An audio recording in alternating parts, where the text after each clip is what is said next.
Hey there, everybody. Nice to see you again. Thanks for coming out today. Well, we got a little bit of snow last night, and that's wonderful. It makes everything really pretty and clean and minimalistic in a way. Great for photography. And we don't have any wind, and it's like 35 degrees. So I'll take it. This is great conditions for being outside in the wintertime when it's threatening snow. We got a low, dull overcast, but the snow's really reflecting that light, and it's a great thing.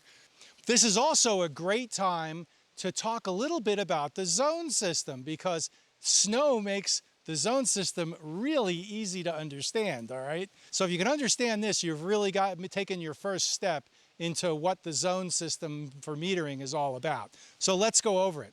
So I have a rule of thumb. It's quick and dirty when I'm photographing with snow, and that's to meter the brightest area of the snow with my spot meter in my camera, and then open up 2 stops. Okay, so what does that mean? If I get f8 at a 60th, 1/60th, 1/30th, 1/15th, then my general overall exposure will be a 15th of a second at f8. Now, what's going on there? So what you need to, now you would think it's counterintuitive. Now you would think like, oh, snow's the brightest area, you're opening up 2 stops, why are you doing that? You're gonna overexpose everything and the snow and whatever. That's what you would think.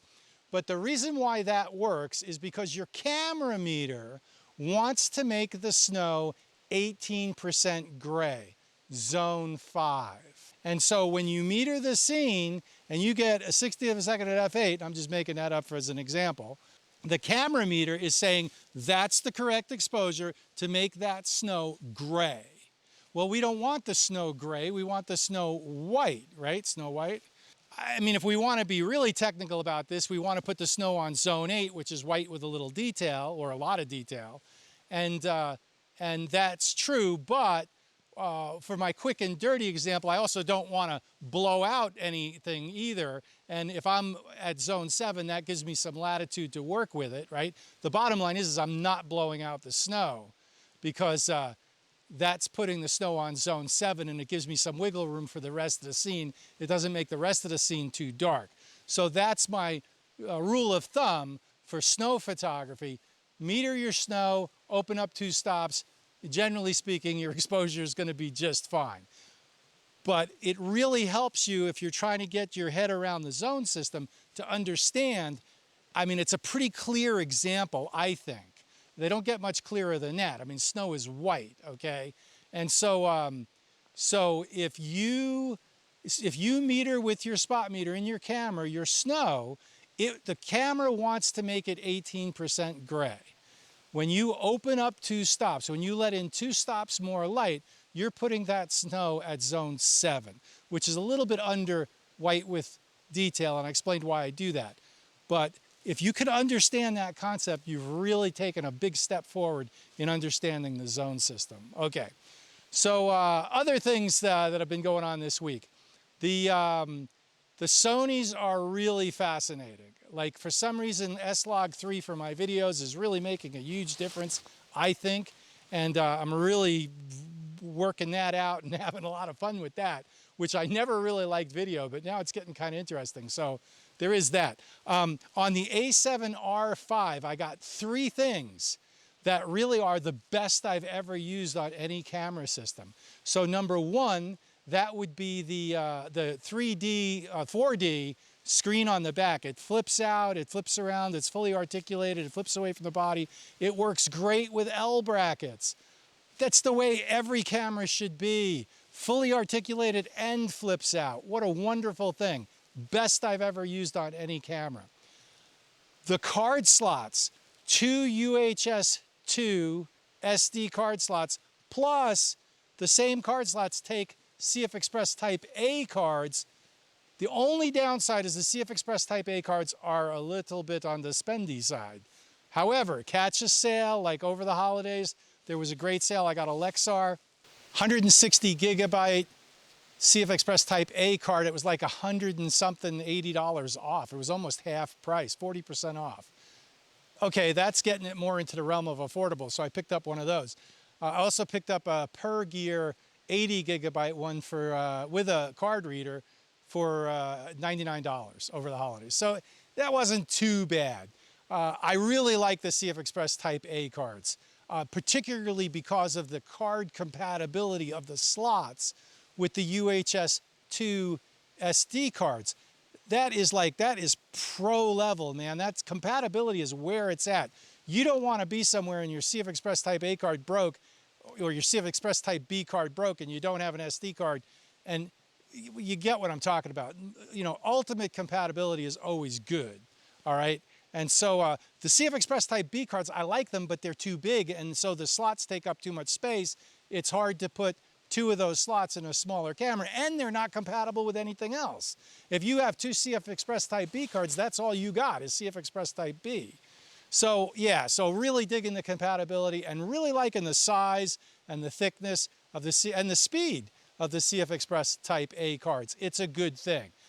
Never experienced them before. It's my first time. I really like them. So there is that. Take that for what that's worth. And the third thing about the A7R5 that is absolutely spectacular is the 9 million dot EVF. It's bright, it's clear, it's easy to see. I mean, it is just, there's no lag. Yeah, I hate to say it, it's pretty good. It's SLR-like, okay? Seriously, that is one heck of a viewfinder, so really digging that.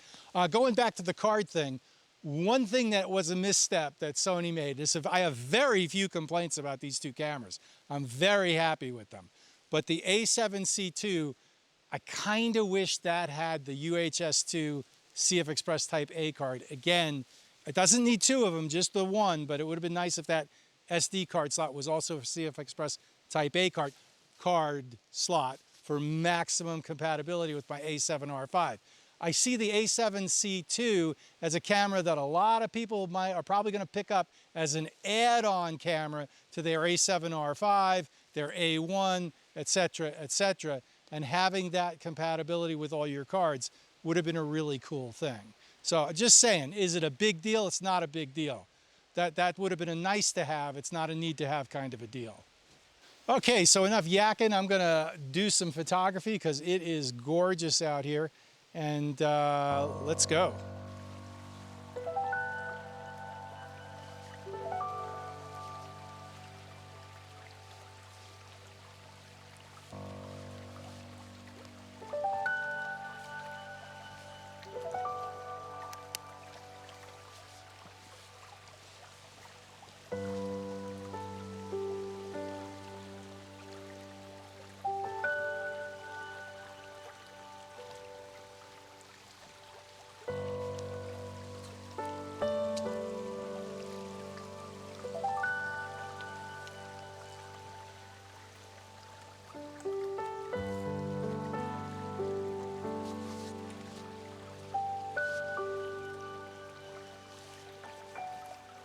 These rocks are slippery.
Another thing I wanted to mention, I got a couple of trips scheduled, which is really exciting. In the past week, I scheduled a trip to the Columbia River Gorge at the end of March, and I scheduled a week trip to the Grand Teton National Park, Jackson. Be pretty close to Yellowstone, don't know if we'll get there, but definitely Grand Teton, and that'll be awesome, so looking forward to that. Thinking about Crater Lake, Smith Rock, Central Oregon, so we got more trips to schedule, maybe Mount Rainier, so definitely scheduling the trips for next year, and really looking forward to next year, this year, it's this year already. Wow, time flies when you're having fun. Okay, so this is my Tamron 24mm f2.8 doing the business. Can't beat the price, and they're sharp. Don't know how long it's gonna last. It seems like a better build quality than the Samyang, that's for sure. And on sale, it was a little cheaper, so go figure. Takes the 67mm filter threads, can't beat that. So liking the lens, I bought it mainly for video and maybe for walk-arounds, a prime kit kind of a deal. I got the 24, I got the 35. I need probably pick up the Sony 85, but anyway, it's enough lens stock. Thanks for coming out today. I really appreciate it. I'm gonna go home and process these and see what we come up with. And it's been a lot of fun, and I really enjoy getting out and doing some photography, and it's always a good thing. So like, subscribe, hit the bell for notifications. Most importantly, please subscribe. It's the #1 thing you can do to help out a small channel. And my channel's small, and it can use all the help it can get. And I'd really appreciate it. So thank you very much. Have a great one, and we'll see you out here. Bye.